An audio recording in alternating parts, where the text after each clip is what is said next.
Salamat, James. Samantala, sa mga paalis lang ng bahay, heto po ang lagay ng trapiko ngayong unang araw ng pagbabalik eskwela. Unahin natin ang Commonwealth Avenue. Yung kaliwa papuntang Fairview, walang problema. Yung kanan papuntang Quezon Memorial Circle. At nakikita po natin tuloy-tuloy naman ang daloy ng mga sasakyan sa bahagi po iyan ng Commonwealth sa mga oras na ito. Nakikita lang natin medyo nagkakaroon ng bagyang build pag malapit na doon sa Quezon Memorial Circle kasi yun na yung paikot na sila eh. So medyo siyempre nagkakaroon sila ng kaunting build-up dyan. Lipat tayo sa C5 Eastwood intersection. Yung kaliwa, papuntang Taguig na nakikita ho natin na medyo mas makapal.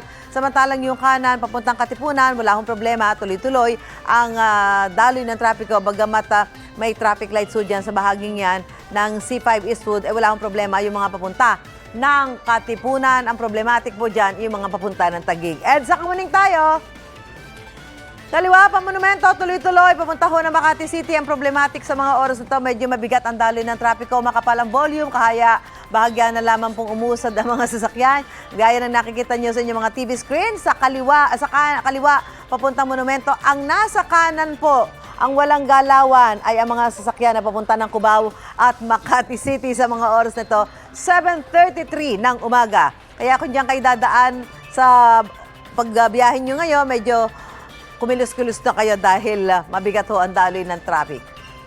Mauna ka sa mga balita, bisitahin at mag-subscribe sa GMA Integrated News sa YouTube. Sa mga kapuso abroad, samahan nyo kami sa GMA Pinoy TV at sa www.gmanews.tv.